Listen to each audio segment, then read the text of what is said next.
Today we are going to cover our topic, which is scale up process, and it is covered in your industrial microbiology paper. So let us define what is scale up process. So it is an act of using results obtained from a laboratory studies for designing a system and developing a pilot plant process. So what does this mean? So first we have to do a laboratory scale studies. That studies will be helping you to develop a design for a large scale fermenter. So it is development of a prototype and a pilot plant process.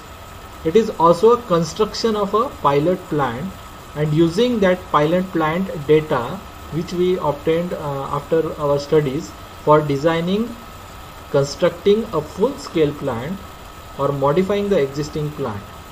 So that is called as a scale up process. Means we have to do first experiment, then depending on our data we have to go for a higher scale. If we directly go from to higher scale, then there are many chances that we will fail and we will face losses. Therefore it is always better to do laboratory scale studies first, and then we have to go for a large scale, and that process is called as a scale up process. So firstly we will see the definition of inoculum. What is meant by inoculum? So it is a mixture of cultured microbes which when grown in the media grows rapidly, and then it develops into large amount of numbers, and that mixture of microbes can be used as inoculum. So let us move towards the introduction. First is inoculum buildup is very important, and it is a critical stage in the industrial fermentation process, because any fermentation process is basically the growing microorganisms and obtaining product from that microorganisms. Therefore if inoculum is not good, if it is contaminated, then we will not get any good product.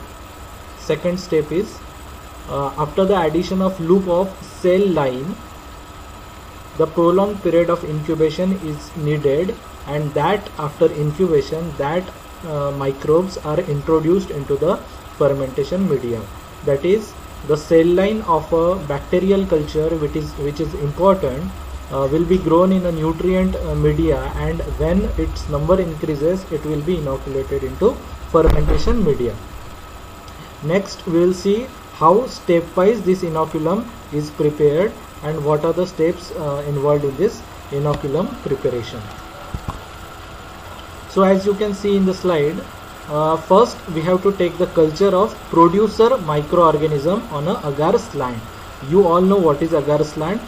Then the culture of bacteria or of any fungus, which is the microorganisms of our use, or what product we need. Depending on that we will choose the microorganisms. So we will take a loopful of the spore. If it is fungi, we will take a loopful of spore, and then we will inoculate it in 30 ml of the nutrient media. What nutrient media is required for that fungi or for that bacteria, we will take that, and then we will rotate that media on rotary shaker at 30 degrees centigrade for 5 days. And in the last stage we have to transfer whole medium into 60 liter of a seed culture, and then again we have to increase the aeration speed because microorganisms are increasing, and here we will keep the agitation same, that is at 150 rpm. Now this media along with the microorganisms can be used as an inoculum, and this is the process how we build the inoculum. Thank you very much.